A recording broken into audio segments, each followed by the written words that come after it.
Those who master these tools can multiply their results far beyond what's possible in traditional, location-bound roles. The practical lesson is clear. Focus on building structures that multiply your effort, not just optimizing personal productivity. Intelligence and hard work lay the foundation, but the biggest rewards go to those who design systems, mobilize resources, and lead teams. This approach not only changes individual outcomes, but also shapes the broader landscape of who reaches the top. Yet, even for those who understand and apply the leverage principle, another challenge emerges. One that has less to do with systems and more to do with the abundance of options available. The opportunity cost paradox emerges most clearly among high IQ professionals. Having too many promising options can actually limit the pursuit of exceptional financial outcomes. When individuals possess the cognitive ability to excel in a wide range of fields, they attract more job offers, scholarships, and advancement opportunities than their peers. This abundance of choices leads to a tendency to hedge, accepting stable, prestigious jobs while keeping other avenues open, rather than committing fully to a single high-risk path. The resulting decision paralysis means that many intelligent professionals end up optimizing for security and status, rather than the outsized rewards that come from full commitment. Labor market data from recent years underscores this effect. High-achieving graduates routinely receive multiple offers from consulting firms, tech companies, and financial institutions. The security of these roles is appealing, especially when compared to the uncertainty of entrepreneurship or early specialization. Many of these graduates accept positions they view as stepping stones, telling themselves they'll decide on their real career later. But this approach often stretches on for years, and the habit of keeping options open becomes ingrained. The paradox is that the very ability to access multiple good paths can make it harder to take the kind of risks that lead to breakthrough financial success. In contrast, individuals with fewer conventional opportunities frequently outperform their more gifted peers at the very top of the income spectrum. With less to lose and fewer fallback options, they are more likely to focus early on ventures that have the potential to scale. The Swedish study illustrates this clearly. While intelligence correlates with earnings up to a certain point, the relationship flattens beyond an annual income of about 60,000 euros. At the highest income levels, those who committed to entrepreneurship or ownership, often without elite credentials, outperformed those who remained in traditional roles, even if their measured intelligence was lower. The difference in approach is stark. High IQ professionals often weigh multiple good options against each other, optimizing for the best possible outcome within established systems. Entrepreneurs, on the other hand, are more likely to commit fully to one promising opportunity, accepting the risk of failure in exchange for the possibility of outsized gains. This difference in risk appetite and focus explains why so many top earners are not the most academically accomplished, but rather those willing to pursue a single path with intensity. This paradox extends to skill development as well. Highly intelligent individuals are encouraged to cultivate broad, transferable skills, keeping as many doors open as possible. This makes sense in a world where job markets are unpredictable and careers can change direction. However, the biggest financial windfalls tend to go to those who develop deep, monetizable expertise in a single area, especially if that area can be leveraged through ownership or scalable business models. Corporate structures reinforce this pattern. Promotion systems reward versatility and adaptability, often at the expense of deep specialization. Employees who are seen as well-rounded move up the ladder, but their compensation rarely matches that of those who build irreplaceable expertise or take the leap into business ownership. The opportunity cost of staying on a safe, conventional path is invisible in the moment, but becomes obvious over a lifetime. Geography adds another layer. High IQ professionals often gravitate to major cities with abundant job opportunities, where competition is fierce, but rewards are predictable. Many top earners, however, build their fortunes in less saturated markets, where scarcity of options forces creative solutions and greater risk-taking.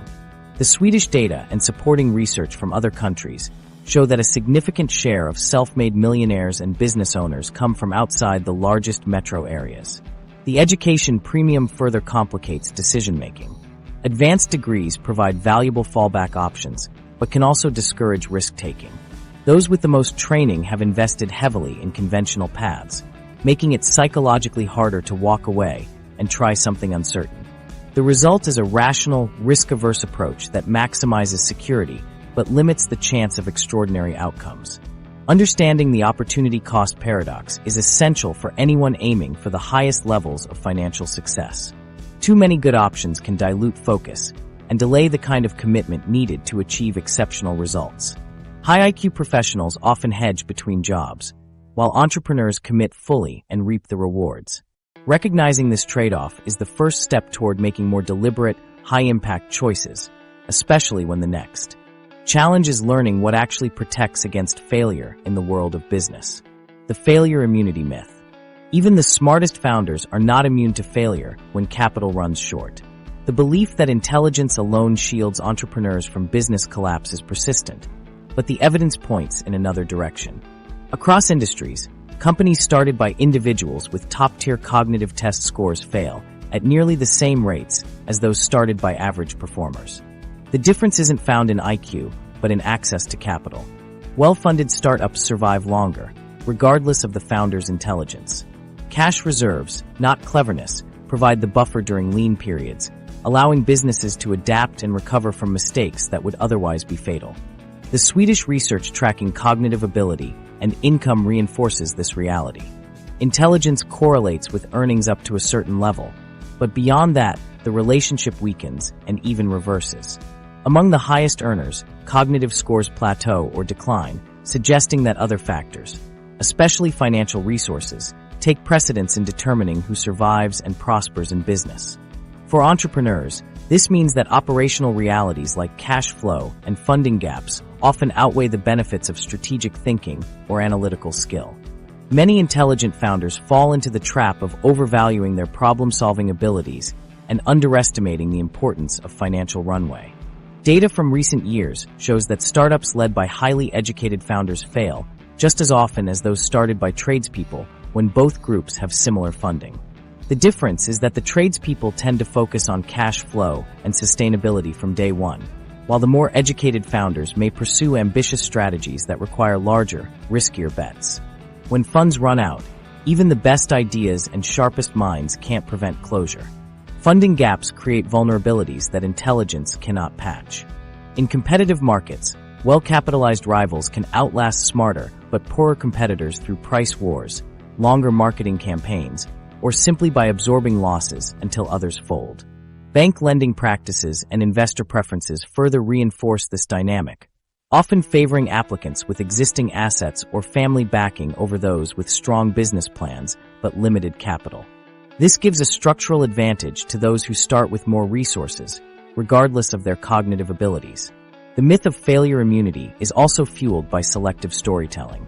Success stories in the media rarely mention the family wealth or early investments that provided crucial runway. Most profiles focus on the founder's vision or intellect, glossing over the more mundane but essential fact of having enough money to survive the first few years. In reality, a significant portion of successful entrepreneurs had access to informal investment from family, friends, or alumni networks, support that often made the difference between survival and failure. Professional networks and educational pedigree can open doors to funding that aren't available to everyone. Founders from elite backgrounds or prestigious schools receive more informal investment and have easier access to capital, which translates into longer survival times for their ventures. This advantage compounds over time, as each additional year in business increases the likelihood of finding a sustainable model or pivoting to a more viable market. What emerges from these patterns is clear. Intelligence helps entrepreneurs identify opportunities and navigate challenges, but it cannot replace the need for adequate funding. The most resilient businesses are those with enough capital to weather setbacks, experiment, and adapt as needed. Many brilliant founders fail not because they make poor decisions, but because they exhaust their resources before their strategies can take hold. This disconnect between perceived and actual drivers of business survival points to a broader misunderstanding about what intelligence looks like in practice. It's easy to assume that financial success is a direct reflection of cognitive ability, but the reality is more complex. The next section explores how we consistently misjudge the connection between intelligence and financial outcomes, and why the traits that matter most for success often go unnoticed. The perception gap, public understanding of who earns the most, and why is shaped by a persistent perception gap. Most people assume that the highest earners must also be the most intelligent, equating large paychecks with high cognitive ability. Yet research from Sweden, which tracked tens of thousands of men from their military conscription test scores through decades of earnings, shows that this assumption doesn't hold up. The data reveals that while intelligence predicts income up to a point, about 60,000 euros per year, the relationship falls apart at higher levels.